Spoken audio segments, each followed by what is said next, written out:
Highway तथा toll plaza से संबंधित नई जानकारियों से अपडेट रहने के लिए सब्सक्राइब करें हमारा चैनल। तो दोस्तों, आपको पता ही है कि जब भी कभी यूजर टोल प्लाजा से निकलते हैं तो कुछ यूजर के साथ कुछ घटना होती है या फिर वो उन्हें कोई दिक्कत का सामना करना पड़ता है, तो वो NHI यानी कि 1033 नंबर पे कॉल करके कंप्लेंट रजिस्टर्ड करवाते हैं टोल के खिलाफ। और वो जो कंप्लेंट है टोल प्लाजा का जो भी रिस्पॉन्सिबल पर्सन होगा यानी कि मैनेजर या प्रोजेक्ट हेड, उसके पास भेज दिया जाता है और फिर वो रिकॉर्डिंग देख के चेक करेगा कि क्या हुआ था एक्चुअल में उस टाइम पे। तो आज मैं उसी कंप्लेंट को कैसे आप रिजॉल्व करेंगे, अगर आप टोलिंग में जॉब करते हो या आप करने वाले हो या आपको नहीं है जानकारी, तो वो सारी चीज़ें मैं इस वीडियो में आपको बता दूंगा। तो इसके लिए मैं क्या करूँगा, सबसे पहले अपना मेल आईडी खोलूँगा। मैं अपना मेल आईडी को लॉगिन करूँगा और मैं लॉगिन करने के बाद 1033 का जो मेरे पास मेल आया हुआ है उस पर मैं जाऊँगा और देखता हूँ कंप्लेंट क्या आई है मेरे पास। मैं अभी चेक करता हूँ। ये मेल आया है मेरे पास जिसमें 1033 ने कंप्लेंट की है हेल्पलाइन ने, और ये हमारे जो प्रोजेक्ट मैनेजर है उनके पास गया है। उसके बाद हमारी कंपनी के जो भी मेन पर्सन है उनके साथ साथ PIU की भी मेल आईडी इसमें है। तो ये इसमें एक तरफ होता है हमारा कंप्लेंट नंबर और दूसरी साइड होती है डेट, मतलब कब उसने कंप्लेंट की। ये मैं रिकॉर्ड कर रहा हूँ पुरानी कंप्लेंट का, मतलब उस टाइम पर ये रिकॉर्ड किया था। अपलोड में बाद में करूँगा इसको। यूजर कहना चाह रहा है कि उसका गलत फास्टैग डिटेक्शन हुआ है और charge debit without any travel, मतलब उसने यूजर ने कंप्लेंट डाली है कि उसके फास्टैग से पैसा कटा है जबकि उसने कोई ट्रैवल किया ही नहीं, यानी कि टोल प्लाजा से निकला नहीं, उसका पैसा कट गया। अब उसने एक अपना गाड़ी का नंबर भी दिया है। तो ये जो गाड़ी नंबर है इसको हम सर्च करेंगे और देखेंगे क्या मेरे प्लाजा से सच में अगर निकली है कि नहीं, इसका हम रिकॉर्ड चेक करेंगे। और ये अभी मेरे टोल प्लाजा पे लॉजिकमो कंपनी का सॉफ्टवेयर चल रहा है और उन्हीं का ही सिस्टम लगा है। तो मैं यहाँ पे इसको लॉगिन कर लेता हूँ आईडी को। यहाँ पे मैंने लॉगिन किया, ये सॉफ्टवेयर हमारा लॉगिन हो चुका है। इसके बाद मैं जाऊँगा इसमें, इसको मैं हाइड कर देता हूँ। इसके बाद मैं जाऊँगा सिक्योरिटी के अंदर, यहाँ पे एक सर्च व्हीकल। तो सर्च व्हीकल में जाने के बाद अब मुझे देखना यह है कि किस डेट की कंप्लेंट है, तो मैं वो देख लेता हूँ। यहाँ पे 29 अप्रैल को ट्रांजैक्शन हुआ था और उसमें टाइम दिया है 7:46 29 अप्रैल, और इसमें गाड़ी वाले का मोबाइल नंबर भी दिया है। तो इस पर भी अभी हम बात करेंगे, क्या होता है वो भी पूछेंगे उससे। तो यहाँ पर मैं उस डेट को सिलेक्ट कर लेता हूँ जब उसका ट्रांजैक्शन हुआ था। तो यहाँ पे ट्रांजैक्शन फिल्टर में लगाने के बाद कंफर्म कर लेता हूँ नंबर यही है। और अब मैं इसको DL1 था, अब मैं इसको गेट डिटेल पे क्लिक करूँगा तो यहाँ पर डिटेल आ जाएगी। ओके, यहाँ पे डिटेल नहीं आ रही है, मतलब ये है कि हमारे प्लाजा से गाड़ी निकली ही नहीं है। मतलब हमारा सॉफ्टवेयर तो यही कह रहा है कि हमारे प्लाजा से ये गाड़ी निकली नहीं है। कोई बात नहीं, अभी कंप्लेंट है तो 1033 पे। तो अब मैं जाता हूँ बैंक पोर्टल में। तो बैंक पोर्टल में खोलता हूँ मैं। अब मेरे यहाँ जैसे ICI बैंक का हमारे प्लाजा वालों ने ले रखा है, यहाँ पे मैं आईडी को लॉगिन कर लूँगा। एक मिनट, मैंने कैप्चा की जगह यूजर नेम में गलत डाल दिया था। यहाँ पे मैं लॉगिन करूँगा और साइन इन पर क्लिक करूँगा। उसके बाद ये हमारा डैशबोर्ड खुल गया ICI बैंक का। इसके बाद सर्च ट्रांजैक्शन पे जाऊँगा। सर्च ट्रांजैक्शन में यहाँ पे ट्रांजैक्शन सर्च पे क्लिक करूँगा। उसके बाद यहाँ पे मैं ट्रांजैक्शन की डेट डालूँगा। सबसे पहले लाइसेंस प्लेट नंबर डाला और यहाँ पे डेट सेलेक्ट कर लूँगा और सर्च करूँगा। अब देखो, हुआ ये है कि यूजर कंप्लेंट कर रहा है कि उसने टोल प्लाजा से क्रॉस नहीं हुआ, उसने कोई ट्रैवल नहीं किया, उसके बाद भी उसका पैसा कट गया। जबकि हमारे सॉफ्टवेयर ने और हमारे बैंक के पोर्टल ने बोला है कि भैया हमारे यहाँ से तो ये गाड़ी निकली नहीं है। तो ऐसे केस में क्या होगा, ऐसे केस में अब मैं डायल करूँगा उसका, यूजर को भी फ़ोन करूँगा और मैं नंबर चेक कर लिया दोबारा से। फिर से मैं एक बार देख लेता हूँ कॉपी पेस्ट करके, शायद कहीं रह ना गया हो, कुछ गलत टाइप कर दिया हो, ये भी मैं कर लूँगा। लेकिन अभी भी मेरे यहाँ से मुश्किल है क्योंकि सॉफ्टवेयर में जब आया ही नहीं है। तो हमारे यहाँ से भी ये गाड़ी नहीं निकली, लेकिन यूजर ने हमारे टोल प्लाजा के नाम पे कंप्लेंट कर रखी है। अब इस केस में क्या करूँगा, मैं इसका ले लूँगा एक स्नैपिंग टूल की मदद से इसका एक स्क्रीनशॉट ले लूँगा, क्योंकि ये हमें देना पड़ेगा NHI को। तो हम उसमें ये लिखेंगे भैया ये हमारे यहाँ से भी गाड़ी नहीं निकली, तो वो भी मैं आपको बताऊँगा। इसको मैं पहले सेव कर लेता हूँ, डेस्कटॉप पे जाके मैं अपना यहाँ पे सेव कर लेता हूँ स्क्रीनशॉट। यहाँ पे मैं करते ही रहता हूँ कंप्लेंटों को रजिस्टर्ड जो भी होती है सबका डेटा रखते हैं हम लोग। तो यहाँ पे मैं उस गाड़ी के नाम का फ़ोल्डर ही बना लेता हूँ। यहाँ मैंने फ़ोल्डर बनाया, और ताकि ये रिकॉर्ड हमारे पास भविष्य के लिए भी रखा रहे। कई बार क्या होता है कि कंप्लेंट आप रिप्लाई दे दोगे फिर उसको कंप्लेंट करेगा, तो ये चीज़ें भी होती रहती हैं। तो अब मैं इसको क्लोज कर देता हूँ, और अब मुझे यूज़र से भी बात करनी पड़ेगी, क्योंकि अगर उसने कंप्लेंट रजिस्टर्ड की है तो क्या सच में वो हमारे प्लाजा से निकला या किसी दूसरे प्लाजा की कंप्लेंट हमारे उस पर रजिस्टर्ड हो गई। तो अब मैं इसको लगाऊंगा कॉल। ओके, तो अभी मैंने कॉल लगा ली है उसको, यूज़र को, और यूज़र से मैंने उससे बोला है कि भैया आपका जो पैसा कटा है एक बार प्लीज़ मुझे स्क्रीनशॉट अपने यहाँ का दीजिए, जो आपका फास्टैग डिटेक्शन हुआ है तो उसका मुझे स्क्रीनशॉट दीजिए। तो उसने मुझे भेज दिया है मेरे व्हाट्सएप नंबर पे, तो मैं आपको वही दिखाता हूँ। मैंने यूज़र का नाम भी इसी गाड़ी के नंबर से सेव कर रखा है। मैंने उसको मैसेज किया था, hello I am Rishabh Tiwari from Lucknow Sitapur express limited, ऐसे करके मैंने दिया, और मैंने उससे स्क्रीनशॉट मंगाया। तो उसने जो स्क्रीनशॉट भेजा है इसमें लिखा है खैराट टोल प्लाजा, जबकि मेरे टोल प्लाजा का नाम था खैराबाद टोल प्लाजा, यानी KHAIRAD इसमें लिखा है, और मेरे यहाँ पे था KHAIRBAD, मतलब खैराबाद नाम से था। खैराबाद सीतापुर के पास पड़ता है, तो वो प्लाजा, इसका 55 रुपये कटा हुआ है, इसने डिटेल भेज दी। ठीक है, और यूज़र पूछ रहा है ओके दिस इज सफिशिएंट। हाँ, मैं कहूँगा okay I will check and update soon. इसको भेज देता हूँ, मैं चेक करके आपको बताऊँगा ये जानने के लिए। और अब मुझे ये कंफर्म हो गया ये मेरे प्लाजा से गाड़ी नहीं निकली, क्योंकि मेरे प्लाजा का नाम है खैराबाद और ये है खैरान। तो खैरान प्लाजा है, तो अपने को एक चीज़ और करनी पड़ेगी। ये मैंने एक सर्च कर रखी थी इंटरनेट पे, और यहाँ पे जितने भी NHI के प्लाजा हैं उनकी लिस्ट थी। अभी मैं आपको दोबारा से दिखाता हूँ। यहाँ पे NPCI के जितने भी प्लाजा हैं जो NPCI के साथ लिंक है, उनको लिस्ट में मैं आपको लिंक दे दूँगा। यहाँ पे मैं डालूँगा खैराट टोल का नाम, तो यहाँ पे इसने एक एंट्री पता करी है। यहाँ पे मैंने खैराट टोल का नाम डाला। हाँ, तो ये खैराट टोल जो है ये मिल गया है मुझे, टोल प्लाजा कोड मिल गया है। लेकिन आप देख सकते हो ये जो है स्टेट गवर्नमेंट का है, आप देख सकते हो। मैं स्क्रीनशॉट ले लेता हूँ इसका। ये जो टोल प्लाजा है स्टेट गवर्नमेंट का है, जो कि राजस्थान में आता है, और ये गैलेक्सी माइनिंग एंड रॉयल्टी करके कंपनी थी जो इस प्लाजा को चला रही होगी। तो कुल मिला के ये होता है कि 1033 जो नंबर है हमारा, तो 1033 जो नंबर है वो NHI की टोल प्लाजा के लिए होता है, लेकिन स्टेट गवर्नमेंट में अलग अलग जगह अलग अलग सरकार के हिसाब से चलते हैं। जैसे कहने का मतलब ये है कि अगर यूपी गवर्नमेंट ने कोई टोल बनाया या रोड बनाया तो उसको हम बोलेंगे यूपीडा के अंतर्गत आता है। ऐसी राजस्थान में एक होता है रेड गोल नाम से कंपनी है, वो चलाती है, और MP में है MPRTC नाम से। तो इसी प्रकार क्या होता है, कई बार यूजर स्टेट हाईवे से जब निकलता है तो स्टेट हाईवे से निकलने के बाद अगर उसका गलत पैसा कटा है तो वो कंप्लेंट के लिए 1033 को कॉल लगा देता है, जबकि ये कंप्लेंट जो है स्टेट हाईवे की है, तो स्टेट हाईवे की अथॉरिटी को कॉल लगाना चाहिए, ना कि NHI को। तो ये मिसअंडरस्टैंडिंग होती है यूजर के बीच में भी, उनको नहीं मालूम होता है कि हाईवे कौन सा हाईवे SH वाला है, कौन सा NH वाला है, और वो कंप्लेंट रजिस्टर्ड कर देते हैं। तो ये यहाँ पे हुआ कि टोल प्लाजा की कंप्लेंट दूसरे पे थी। अब उसने NHI वाला जो भी होगा जिसने हमारे प्लाजा के नाम पे डाला है कंप्लेंट, उसको लगा होगा खैराबाद की जगह, उसने सोचा होगा उसने खैरात सर्च किया तो खैरात आया नहीं, खैराबाद नाम से आ रहा था, तो उसने हमारे प्लाजा पे डाल दी कंप्लेंट। अब मैं इसका दे दूंगा रिप्लाई। तो मैं अपना मेल पे जाके इसको मैं रिप्लाई ऑल पे करूँगा क्लिक, और यहाँ पे उस पूरी कंप्लेंट जो जिस इसको मुझे जवाब देना है उसको मैं कॉपी कर लूँगा पूरे एरिया को। यहाँ पे मैं इसको करूँगा पेस्ट,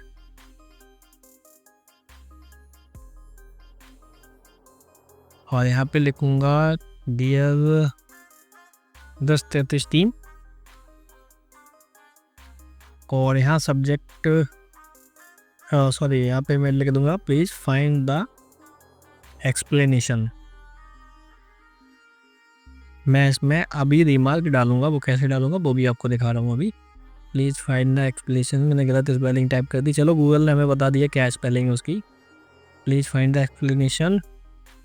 और ओके, मैंने पहले से लिख लिया था आंसर, और वो आंसर मैं इसको कॉपी पेस्ट कर दूंगा, क्योंकि ये मेरी पुरानी कंप्लेंट थी जिसका मैंने जवाब दिया था, तो मैं उसी चीज़ को यहाँ पे पेस्ट कर दूंगा। मैंने यहाँ पे लिख दिया, we have check and discuss with user, they are said amount was debit from Kharaundi toll plaza, sorry Kharaundi नहीं, ये था उसका Khairat toll plaza, not Khairabad, and we are already explain you.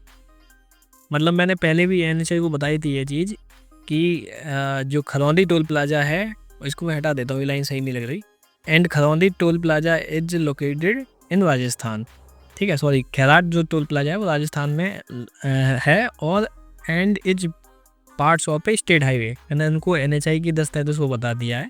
मैंने इस गाड़ी को चेक किया और डिस्कस भी किया यूजर से, तो उसने जो मुझे बताया कि वो खैराट टोल से निकला है, नॉट खैराबाद, मतलब खैराबाद से नहीं निकला।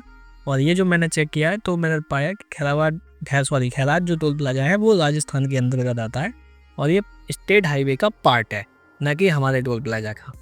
तो इस तरह से मैंने इसको रिमार्क में डाल दिया, अपना रेजुलेशन का जो भी था मेरा वो मैंने डाल दिया है। अब मैं दूसरी कंप्लेंट भी नोटिस करता हूँ कि क्या है, दूसरी कंप्लेंट का भी मैं जवाब देता हूँ। तो फिलहाल मैं इसको सेव कर लेता हूँ, ये भी स्क्रीनशॉट उसको भेजना होगा मुझे NHI को, क्योंकि उसने जो डिटेल शेयर की है मुझे यूजर ने, तो उसके आधार पे जो मैंने लिखा है कि मैंने यूजर से डिस्कस किया, तो उस चीज़ का भी मैं एक प्रूफ रख लेता हूँ, यूजर मैसेज खैरात, ठीक है, इस नाम से मैंने सेव कर लिया इसको। अब मैं इसको करूँगा क्लोज। अब दूसरी कंप्लेंट है, दूसरी कंप्लेंट ये है कि कॉलर ने ये कहा है कि प्लाजा स्टाफ ने मिसबिहेव किया उसके साथ, जब वो निकल रहा था प्लाजा से तो उसके साथ मिसबिहेव हुआ, उसके साथ गाली गलौज की है, उसका ये कहना है एक तरह से। तो हम इसको भी चेक करेंगे। तो ये गाड़ी नंबर लिया हमने वापस से, और ID को मैं लॉगिन करूँगा सॉफ्टवेयर के अंदर, इसको लॉगिन करूँगा। लॉगिन करने के बाद वापस मैं जाऊँगा लॉजिकमो के सॉफ्टवेयर में जहाँ से सर्च होती है, तो वो सिक्योरिटी है, सिक्योरिटी के अंदर सर्च व्हीकल में जाऊँगा, यहाँ क्लिक करता हूँ मैं, सर्च व्हीकल में क्लिक करूँगा। सर्च व्हीकल पर क्लिक करने के बाद अब मैं इस गाड़ी का जो नंबर है वो मैं डालूँगा। तो यहाँ पे मैं लिख देता हूँ UP33A, और क्या था गाड़ी का नंबर, K9711 लगता है मैंने गलत डाल दिया क्या, 9771 है, सॉरी 9771, हाँ मैंने सही डाला है नंबर। और यहाँ पे मैं डेट सेलेक्ट करूँगा जो कि थी उसकी, ये 26 तारीख को निकला है, इसने ऐसे बताया है, और मैं यहाँ पे 26 से 28 तक का डेटा सेलेक्ट कर लेता हूँ। इसको गेट डिटेल पे क्लिक करूँगा तो यहाँ पे उस गाड़ी की डिटेल आ गई है। ये गाड़ी है जो कि मेरे प्लाजा से निकली है, जिसने कंप्लेंट की है कि प्लाजा स्टाफ ने मेरे साथ मिसबिहेव किया है। तो देखो अभी मैं इसको जूम करता हूँ इस फोटो को, और इसकी रिकॉर्डिंग भी चेक करूँगा कि क्या हुआ था। तो ये गाड़ी है, मैं इसको क्लोज करूँगा। क्लोज करने के बाद अब मुझे रिकॉर्डिंग देखनी होगी, तो मैं अपना एक स्क्रीनशॉट भी ले लेता हूँ इसका रिकॉर्ड के लिए, क्योंकि NHI को भेजना पड़ेगा मुझे ये। 1 मिनट, ये NVR आ रहा है मेरा, इसमें क्लिक करूँगा इधर और जाऊँगा स्नैपिंग टूल के अंदर, इसको सिलेक्ट करूँगा। ये स्क्रीनशॉट मैंने लिया, इसको सेव करूँगा। यहाँ पे इसी गाड़ी के नाम का मैं एक फ़ोल्डर बना लूँगा। फ़ोल्डर बना लिया मैंने, ताकि हर गाड़ी का रिकॉर्ड मेरे पास बना रहे। एक K9771 इसको मैं करूँगा क्लिक, और यहाँ पे गाड़ी का नंबर की इमेज जो स्नैपिंग टूल से जो मैंने स्क्रीनशॉट लिया है उसको भी यहाँ पे मैं सेव कर लूँगा। ओके, और अब मैं इसको करूँगा क्लोज, और क्लोज करने के बाद अब मैं देखूँगा इसकी रिकॉर्डिंग। तो मैंने अपने लैपटॉप में ऑलरेडी एक NVR का सॉफ्टवेयर डाल रखा है, ये दहुआ कंपनी का मेरे यहाँ NVR लगा था, तो मैंने उसका सॉफ्टवेयर डाल रखा है। अभी मैं इसको लॉगिन करूँगा। मैंने टाइम डेट डाल के जब सर्च किया तो इसकी रिकॉर्डिंग निकल आई है। अब मैं रिकॉर्डिंग को चला के देखूँगा। हाँ, ये रहा यूजर, ठीक है, ये क्या बात कर रहा है ये भी हम सुनेंगे।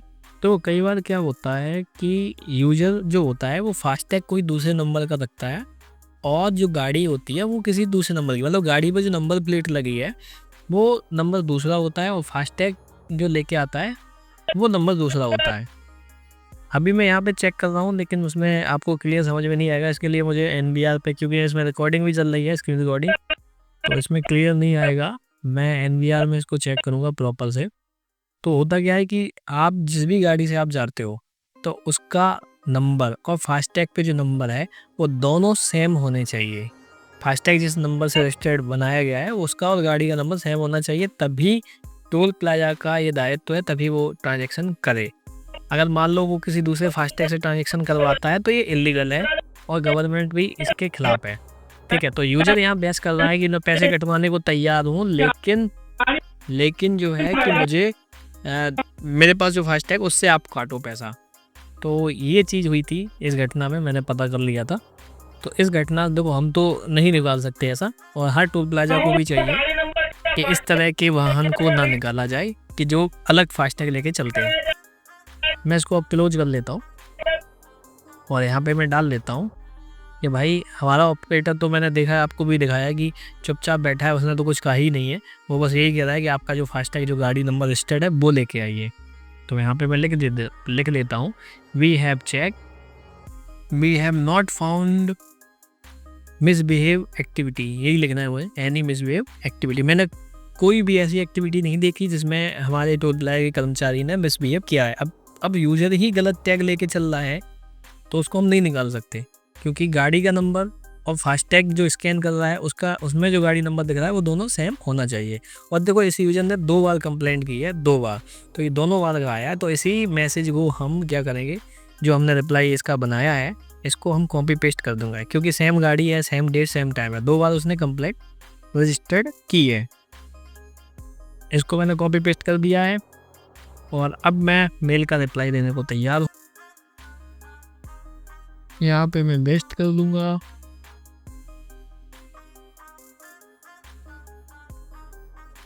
अभी मैंने एक चीज़ और नोटिस की है कि ये जो गाड़ी है इस स्क्रीनशॉट में दिखा रहा है कि ये 26 से 28 जब मैंने सर्च किया था तो ये 29 अप्रैल को निकली थी। ठीक है, 29 अप्रैल को ये गाड़ी निकली हुई थी 1:01 पे। 26 से 28 डेट मैंने जब सेलेक्ट की, लेकिन इसने 2 बार जो कंप्लेंट की है तो उसमें एक बार इसने 27 अप्रैल बताया है, एक बार इसने 29 अप्रैल बताया है। तो मैं क्या करता हूँ, 29 अप्रैल में तो यही लिखूँगा कि भाई ट्रांजैक्शन जो है वो ETC के द्वारा डन हुआ है और हमें मिसबिहेव जैसी कोई एक्टिविटी नहीं मिली। लेकिन जो 27 अप्रैल को इसने जो कंप्लेंट की थी उस कंप्लेंट में हम लिखेंगे वी हैव चेक और no record found, we have check no record found of this vehicle. तो हम, क्योंकि 27 अप्रैल को ही हमारे टोल प्लाजा से ही गाड़ी नहीं निकली थी, तो मैं यही लिखूँगा, मेंशन डेट एंड टाइम। ठीक है, ये चीज़ मैं इसमें लिख दूँगा इस वाली कंप्लेंट में। अब ये दोनों होने के बाद अब मैं जो मेल आईडी मेरे पास थी, मतलब जो मेरे मेल आया था तो उसमें जो मेंशन थी मेल आईडी, उन सभी को मैं लूँगा यहाँ पे। ये जो हमारे NHI की मेल आईडी थी लखनऊ साइड से, तो मैं इसको लूँगा, कॉपी पेस्ट मारूँगा और कॉपी पेस्ट मार दूँगा और 2 में रखूँगा 1033 हेल्पलाइन को, 2 में रखूँगा 1033 हेल्पलाइन की मेल आईडी को। ठीक है, यहाँ पे साइन डालना होगा। मैं यहाँ पे अपना हटा दिया मैंने नाम, बस अपना ये नहीं बताया मैंने कि मैं क्या हूँ, मैंने वो अपना साइन हटा दिया है। और जो मैंने रिप्लाई दिया है उसमें ये भी लिखूँगा मैं, एविडेंस अटैच, जिसका स्क्रीनशॉट मैं डालूँगा उसका यही लिखूँगा, एविडेंस अटैच। ठीक है, इसको मैं छोटा कर लेता हूँ क्योंकि बाकी छोटे हैं और ये बड़ा ज़्यादा दिख रहा था। ठीक है, और मैं अटैच करूँगा जो मैंने स्क्रीनशॉट लिए थे वो वाले। ये तो था UP 33 की जो गाड़ी थी वो, और एक था राजस्थान वाला प्लाजा का। तो राजस्थान वाले प्लाजा का भी मैं देख लेता हूँ कहाँ पे था, ये DL नंबर से था, और इसको मैं कर लूँगा सारों को अटैच प्रूफ के लिए। मैं सब लिख दिया उसमें कि राजस्थान वाली जो गाड़ी थी, मतलब यूजर जो था उसने DL नंबर से वो हमारे प्लाजा से उसका राजस्थान से कटाया। हमारा प्लाजा का नाम खैराबाद है और ये खैराट टोल प्लाजा की कंप्लेंट है, जो कि स्टेट हाईवे में आता है, ना कि NHI के अंदर। सब लिख दिया मैंने इसके अंदर। और एक बार चेक करने के बाद ये मैंने पूरा चेक कर लिया है इसमें, और इसको मैं सेंड पर क्लिक कर दूंगा। तो ये मेल मेरा जा चुका है। तो इस वीडियो में मैंने आपको बताया कि 1033 को हम रिप्लाई कैसे देते, कैसे बनाते हैं। मिलते हैं फिर अगले वीडियो में।